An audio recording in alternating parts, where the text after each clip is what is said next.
Hello. In the following, I will review some trigonometry. Trigonometry.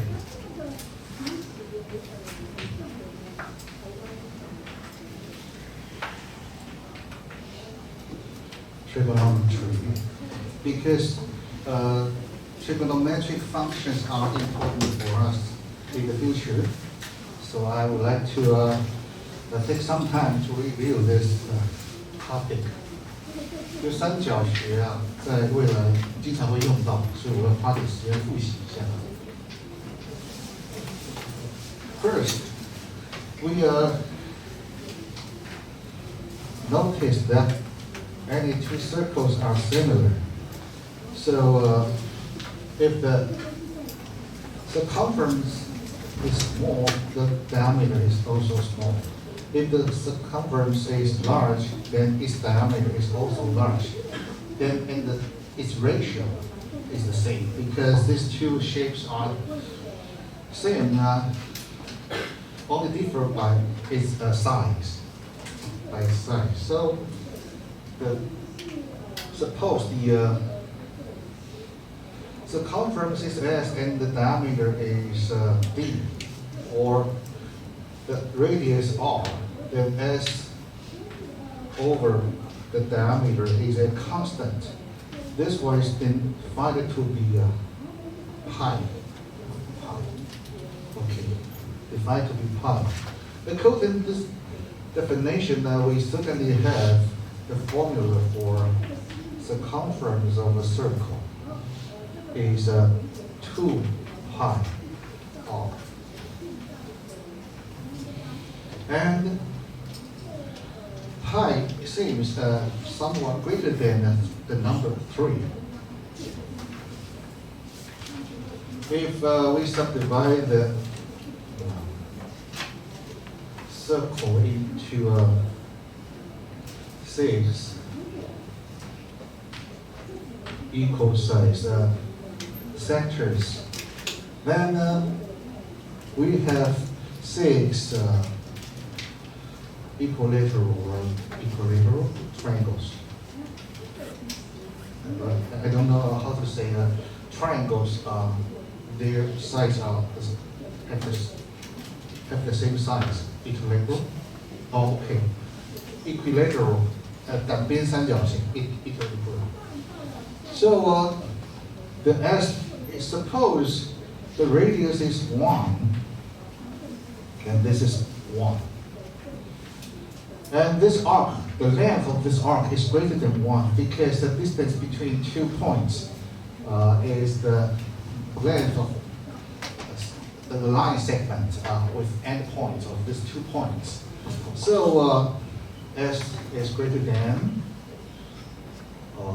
1, 2, 3, 4, 5, 6.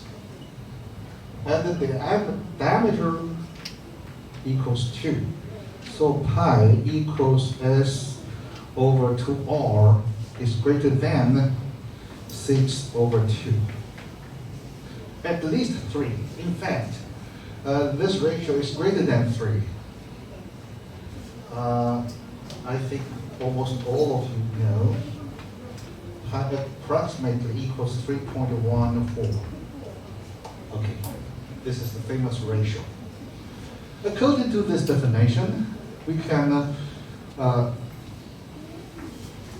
compute the area of a circle. Suppose there is a circle of radius r, then we divide this circle into maybe 4 equal sectors, then maybe more. 8. Then we arrange this 8 sectors in this way. 1, 2, 3, 4, and 5, 6, 7. The last one, the 8th one, we subdivide into 2 smaller sectors. Put one here, another here. So these 2 shapes have same area, have same area. If we divide this circle into more sectors, 8, now 16.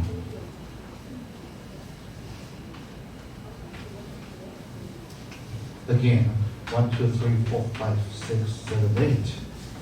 1, 2, 3, 4, 5, 6, 7, 8. Arrange the 16 sectors in this way.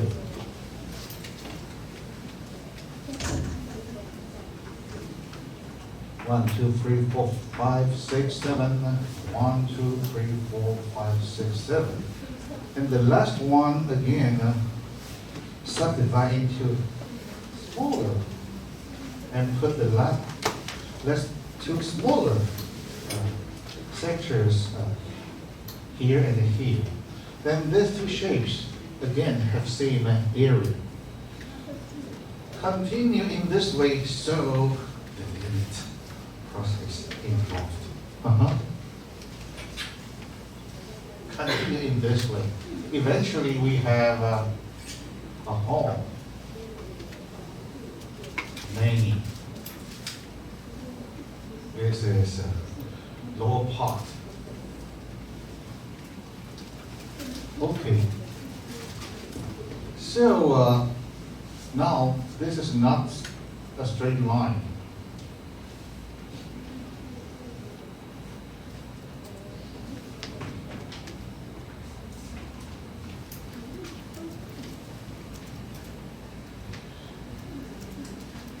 In fact, the portion of circle in any position is smooth. So if we divide a circle sufficiently fine, very fine, then this one is exactly the up length. Now, the total length of the this one is 2 pi r, half. Half will be pi r. And also, the length is exact the radius r. So these two shapes have same area. And this is a rectangle whose area is length times width, pi r squared. So by the definition of pi, and they use the limit process, we obtain the area of a circle is pi r squared. I think you have learned this when you were in elementary school. Sorry, different education system. Here we have 6 year elementary school, 3 year junior middle school, and 3 year senior high school. Okay.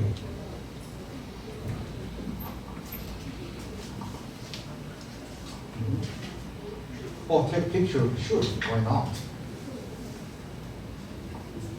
But our TA already record.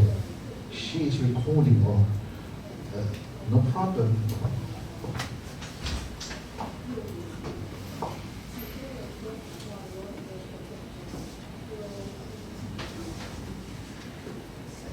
Now, for the measurement of angles, by definition, an angle is two rays with common endpoint. This is an angle. How to measure the size of the angle? The angle, no matter how far, how near to take a look of this shape, always the same. Okay, so we can consider a circle centered at this one, and this is a part of a circle. circular sector. Circular sector. Again, we don't care the radius, big or small, large or small. We don't care because these two sectors, again, they are similar. They have same shapes, same shape. Different, the difference between these two sectors only their size are different. One is large, another one is small. Because these two shapes are, two circular sectors are similar, so suppose the arc length S here, okay, it's small. This is R1. This is S2. R2. We have, once the angle is given, S1 over R1 equals S2 over R2. The ratio we define to be its angle, the measurement here, okay. Because maybe in centimeter, maybe in inch. But if the units are cancelled, so this is only a ratio without any unit. So we can use a real number to indicate a given angle by finding the quotient of the arc length to the ratio of arc length to diameter, not diameter, radius. This kind of system is called the radian. Radian system, theta radians. I hope this value is correct. Radians. Another one is divide the circumference into 60 degrees. Another system. Use degree, right? So at least two systems to describe the size of a given angle. Okay. Usually we call a right angle 90 degrees. 90 degrees. And the total from here, the complete circle is 360 degrees. But how to translate these two systems to each other? Okay. If we move from here, the whole entire circle back to this position, then this angle equals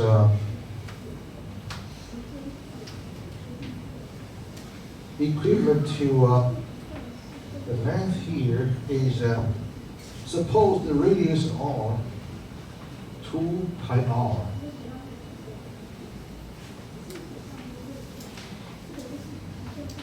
No, that's because the whole circumference is 2 pi r over r is 2 pi. So 360 degrees is equivalent to 2 pi. Is equivalent to 2 pi.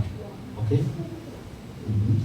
Therefore, we have pi radians equals 180 degrees.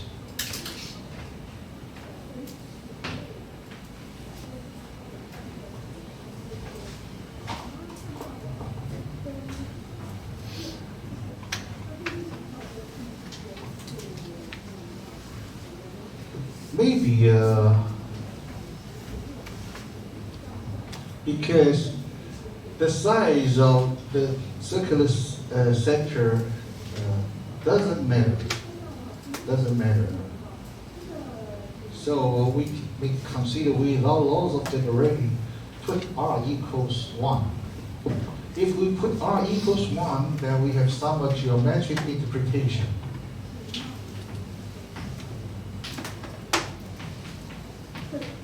This is a real number line. If we consider a circle whose radius is 1, for a given angle,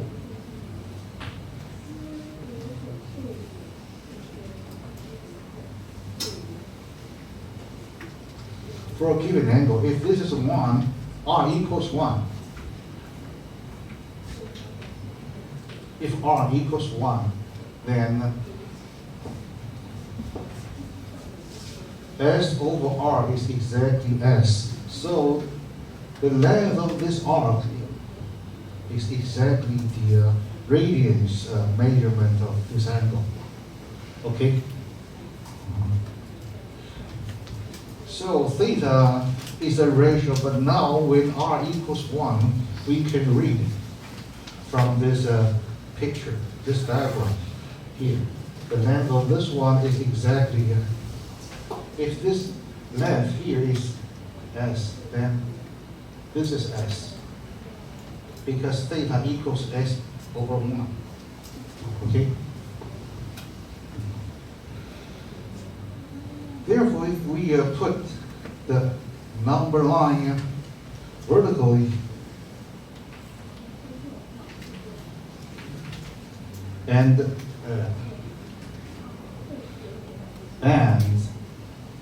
there's a straight line around this circle,